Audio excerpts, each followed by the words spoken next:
All right, ladies and gentlemen, welcome back. This is HD Starcraft, and I am back for Game 4 from the WCS, and this is from, of course, Startail Bomber, the red Terran player in the bottom left-hand corner, and the blue Zerg player, it is Scarlett, and she is currently down a game in this set. The score is 2-1. Bomber has been playing pretty incredible Starcraft, as has Scarlett, but she hasn't been able to get the upper hand yet. She did win one of the games, but right now she's got a lot of pressure on her. Will she be able to take out Bomber here in this tournament? This is, of course, from the round of 8 of WCS Season 2, and following this set of games, I will be moving on to casting different games. If you guys have any sick replays that you'd actually like me to take a look at, I will be, looking at them in my email box at hdreplays@gmail.com. Anyways, it's been an incredible kind of a run here through WCS Season 2, and can't wait to go ahead and move on to some other games in the future. I'm told that this game from this set is going to be very, very good, so I hope you guys are stoked for that here, as it is going to be a Zerg versus Terran Game 4 here from the WCS Round of 8, Season 2. And we'll see what happens here. You know, Bomber has been playing a very aggressive Marine strategy. Most of the games have gone, 15-minute plus, so it hasn't ended in some type of cheese or proxy. But Bomber has been relentless with his mid-game to late-game aggression, and it's been able to overwhelm Scarlett, save for one game where Scarlett actually went for a very aggressive Zergling, Baneling, Muta strategy. I believe that was on Star Station, and she was able to actually beat Bomber down. I think if Scarlett wants to win this game, it might have to come down to that again, although this map is massive. This is Whirlwind, and it is like one of the biggest maps ever created. And you can see that they have cross-spawned as well, so, all joking aside, I think we might be in store here for a very long game, so very, very stoked here to see what happens, as we do have Scarlett here going for a double expand. That's actually what you'd expect to see on a map this large. It has not gassed at all yet, going for the delayed spawning pool. This is actually the very similar build to what Savior pioneered in Brood War. Double hatching and then throwing the spawning pool down. This is actually, in StarCraft 2, pretty risky to do, but on a map like this, with cross spawn as well, Scarlett has calculated that this is going to allow her to get a bit of an edge against Bomber, and I really agree with her decision here. Now, Bomber most likely is going to be going for a macro CC himself, and as Terran, you do see that opening quite a bit. Double expand, one macro CC inside the base, because it's so easy as Terran to just defend your front door. You just build a bunker or two, wall it off with buildings, and most Zerg forces are not going to be able to penetrate into your base. So I really like what Scarlett's doing, and I think Bomber here will be going for another command center pretty soon, although it looks like he's going to go for a factory. And I guess he wants to go for a little bit more aggression in the mid game here, rather than trying to play straight up macro. So a couple of possibilities we might see here: a quick starport for Hellbat drops. Marine drops are always possible as well. Hellions controlling the ground are also another viable option for Bomber. All of these, of course, are options besides going for a quick command center, a third command center. So it looks like Bomber has scouted his opponent now, and he actually does, he does know there's a hatchery there, because he sees the edge of the creep. So he knows there's an expansion there. It looks like right now he's retreating this SCV back home, trying to get it away from those pesky Zerglings. And it looks like at the front door, he is going to be building a couple more supply depots. Bunker is up as well. Macro CC is on the way. I'm not sure where. Oh, there it is. Okay, so Macro CC right there. And he is going to be going for pretty much what build you thought he would, but he's got a little bit earlier Hellions. And with these Hellions on the map, we'll see what he can do against Scarlett. Maybe I think he's just going to use these for ground control, because when a Zerg goes for double expansion, they're usually going to be not having any Zerglings, not having any roaches. They're going to be very macro-oriented, and these Hellions are actually going to be pretty good just for scouting purposes, at the very least. Even if they don't kill drones, they'll be able to scout for a pretty long time. 2 more Hellions are coming out, so we're going to have 4 Hellions on the map. And when they get up to about 6 or 8, that's when they become really dangerous for drone lines, because they can just run behind the queens and roast up drones really easily. And right now, Bomber actually is just going to stick with 4 Hellions, and he's swapped the factory now onto the reactor, or he's building a new reactor, I should say. The 4 Hellions are going to be running into the natural, and now going straight up into the main base, and there was no queen blocking the ramp. A mistake here by Scarlett, and Scarlett is going to lose a lot of drones. Oh my god, she loses 5 workers right there. Really, just a careless error by Scarlett, not leaving. Oh my god, she's gonna lose 2 more drones as well. 9 drones have gone down, 11 drones have gone down already, and Scarlett with not a good start to this game. Not leaving a queen on the ramp was a critical error, and these Hellions, 4 Hellions are going to die, but before they go down, they kill off 15 drones and a few Zerglings as well. Oh, that is absolutely brutal for Scarlett. And I mean, I don't know how or what you do to recover from something like that. You know, you're already down a game in this set, and now you just get your drones absolutely molested. And I think she's got to be hitting herself right now in the, you know, on the forehead for not leaving a queen there. It's very easy to defend against a Hellion run by if you leave a queen on the ramp, and sometimes, you know, it's hard because you have your queens next to your hatcheries and they're injecting. So, you know, you can't really say it's entirely her fault. Maybe her queens were busy injecting or spitting out creep tumors. But, man, that was really not, you know, not good at all. And now we have an armory, double NG bait coming up for Bomber. He's really starting to tech up now. The armory is actually an interesting choice here. Is he going to go? No, he's not going for mech. He's going for bio once again. So I believe he's just going to go for the armory. I don't know. We'll see. Maybe he wants to get some, you know, vehicle upgrades, because he does have some Widow Mines coming out, and maybe he's going to add in some siege tanks pretty soon here. I don't think we're going to see like a Thor or anything like that, but you never know. And right now his factories are all on reactors. He just has 1 factory actually, so he's just producing obviously Hellions and Widow Mines. And he does obviously have the Hellbat option open right now, if he wants to go ahead and produce that, because he does have the armory down as well. And right now it looks like he's moving out with Marines and Medivacs. And we'll see what he tries to do here. Good creep spread by Scarlett, I must say. She's going to have to muster up her forces to defend here against these Marines and Medivacs. Banelings are on the way, 12 of them coming, as well as a Spire for Scarlett. She's actually not going to have her mutas in time, but she will have Banelings.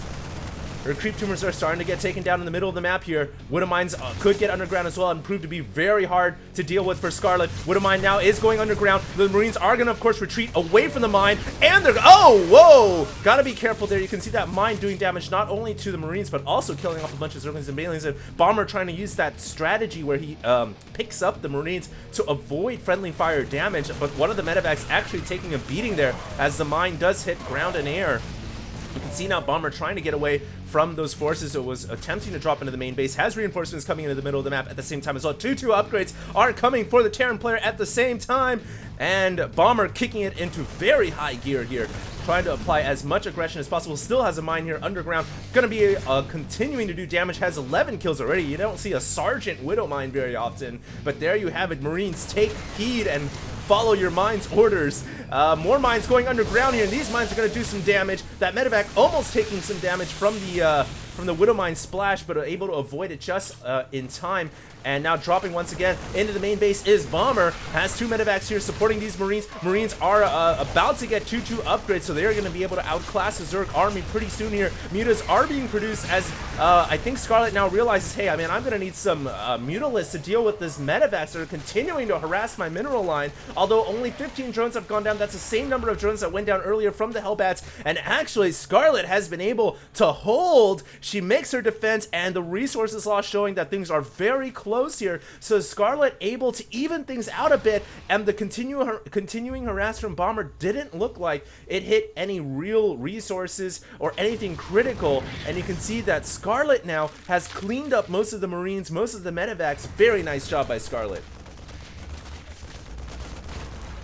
Drilling Claws is on the way here for Bomber. Not a bad upgrade at all if you're going to be going into Marine Widow Mine. You can get those mines underground much faster. It's like having siege mode, being able to have tanks able to siege up in a second rather than 2 or 3. Very nice upgrade to have for these Widow Mines. The Bomber now is going to be pushing in with his Biomech army. Going to try to get the mines underground. He does, and now he's, oh my god, great Widow Mine detonation right there. You can see how smart it is for Bomber to evacuate, run the Marines away from the mines, and let the mines do the dirty work, taking out those Banelings basically for free. Very nice job right there from Bomber. More Banelings being forced to morph out here. Banelings are very ineffective against Widow Mines, obviously, because first of all, they have to splash next to the Widow Mine. Secondly, since they usually roam in packs, the mines are just able to take them out so easily. Mutas are also susceptible to them as well because it can take some splash from the mines. So this is a great option here from Bomber. Gonna try to get more mines underground. Drilling Claws is done. 2-2 upgrades are finished as well. Medevac's evacuating the frontward Marines to get them behind the mines here, and really Scarlett in a lot of trouble. She has to defend at the ramp, has a choke point to work with. Gotta be careful though, because Terrans are gonna be able to use this choke even though they're on the low ground to just retreat and funnel these Zerglings and Mutas into a choke and let the mines and Marines do the damage they do best. So Scarlett here in a lot of trouble, trying to rush her 2-2 upgrades. She's about to get them in about 30 seconds. In half a minute she'll be able to stand toe-to-toe with the Terran army, but 3-3 is on the way for Bomber. And you can see here that Scarlett, if she loses this hatchery, she is going to be in a lot of trouble. She cannot afford to lose a hatchery like she's lost in so many games past against Bomber. She must defend here. She loses the extractor. That's going to be one slight loss for her, but her muta count is starting to build up quite nicely. 19 mutalisks here. But there are mines, so she cannot really afford to clump up or run them down the ramp. And she gets a great Baneling connection right there, running the Banelings down the field. And she's going to be able to crash through all these Marines. Beautiful job by Scarlett. And she cleans up everything.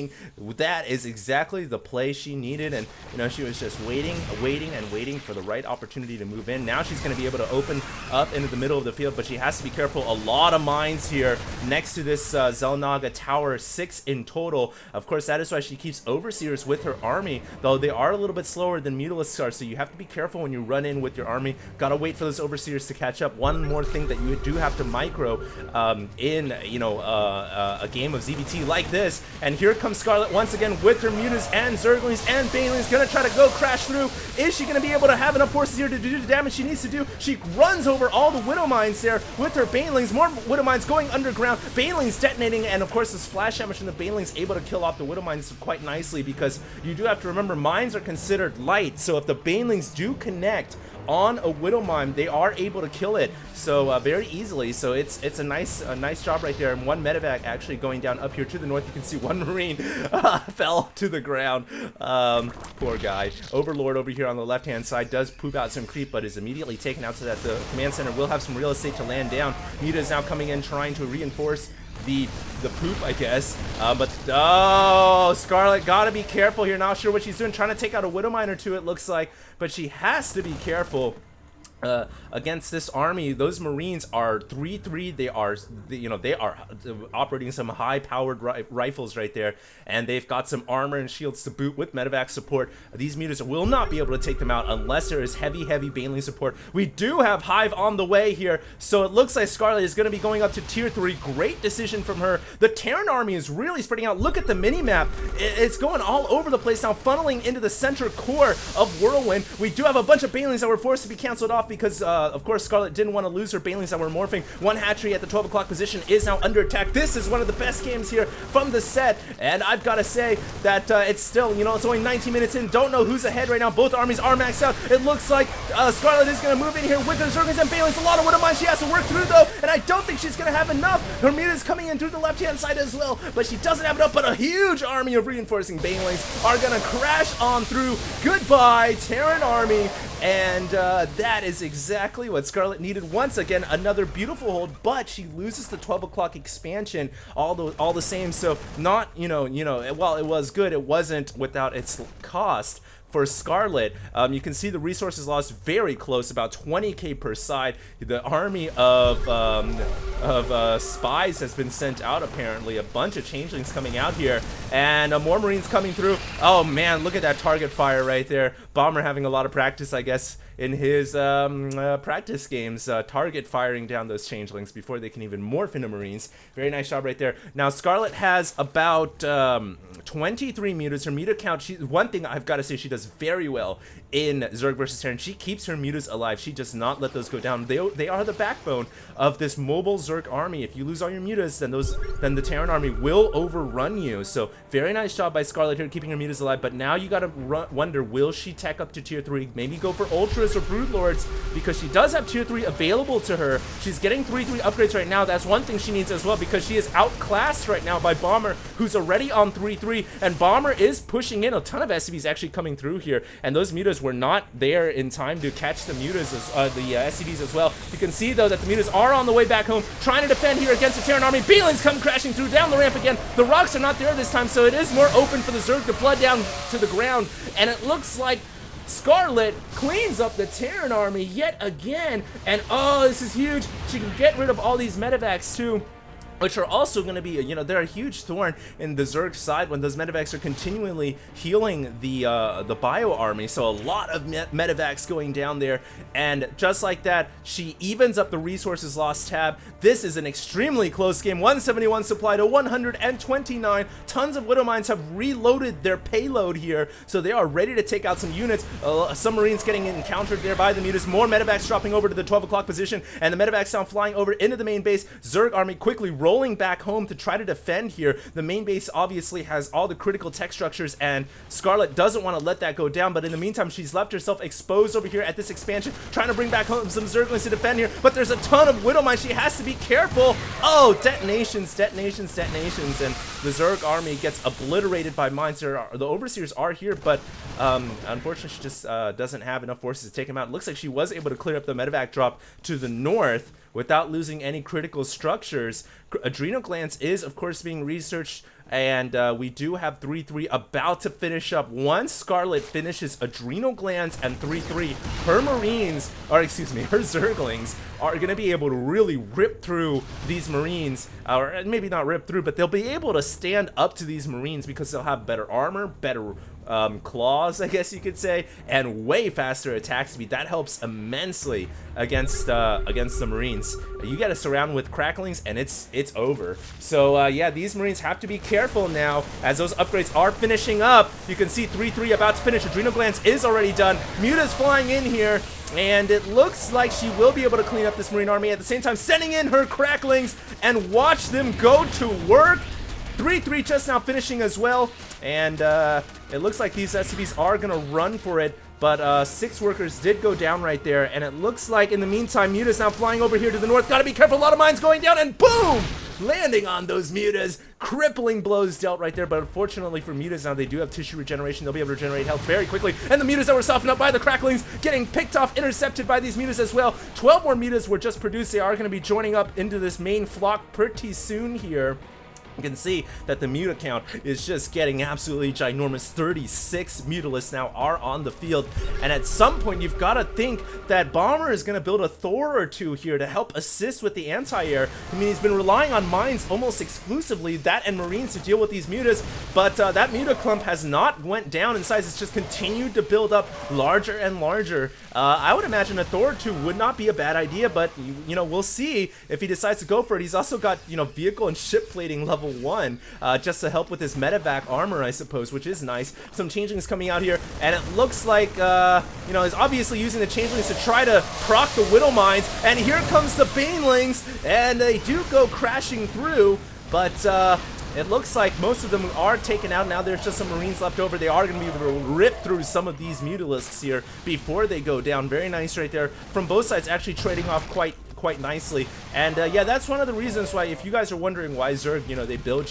changelings and send them in the Terran army, because right before they morph, sometimes they can proc the Widow Mine Sentinel missile, and that can cause friendly fire damage on the enemy Terran army. So it is a very cool strategy that you see Zerg players use. And here we go. It looks like Terran army coming in, reinforcing once again. Bomber really keeping up the aggression here, but he doesn't have enough firepower, and these 30 or so mutas are just overwhelming the Terran army, and Bomber's gonna have to regroup He doesn't have enough Marines here, not enough critical mass to deal with this many mutas, which they are getting upgrades of their own. 2-1 are the current upgrades for these mutas. The mutas now have flown over. They have gone over this expansion, and this is the breakthrough that Scarlett has been waiting for. She crushes through an expansion, and the cracklings are going to absolutely eat these remaining SCVs up for breakfast. Orbital command goes down as well, and Bomber falls heavily in supply. He's dropped down to 36 workers, and that is exactly what Scarlett needed to do. Looks like we may have had a little bit of lag or something right there, but I'm so surprised that Bomber, you know, why would you expand? I guess expanding up here is all right because, you know, you have a forward position to attack this expansion as well, but that was obviously not what Bomber hoped to happen. I'm surprised he didn't have a planetary there reinforced with like missile turrets or something, because it's such a forward expansion. You've got to expect a counterattack to happen at some point. But there you have it. Bomber has taken a critical hit, and now Scarlett, will she be able to capitalize? She rolls through here with her mutas and banelings, and she's going to try to blow everything up on the ground. Banelings connecting heavily on these Marines here, and another expansion in trouble. This one, it is reinforced by a planetary fortress, but no anti-air, and SCVs are going to drop down very easily. 26 SCVs remain now. Luckily for Bomber, he is Terran and he has mules. One SCV's over here like, what do I do, sir? Go to work on killing those drones, I guess. There is another orbital down here, so Bomber has a hidden ninja expansion, if you will, although an Overlord, I believe, no, that is not a seen expansion. Scarlett doesn't know that there's an expansion down there, but this command center might leave a cookie crumb trail over to this one. We'll see what happens. You can see that this mutaflock has become a serious issue now for Bomber. 43 mutas in the skies. Some Marines. Oh, Bomber calls GG. So I think he's realized that he's pretty much done for. He's only got 66 supply, and that was GG. We're gonna move right into game 5, the final game. Hope you guys enjoyed so far, and this is HD signing out.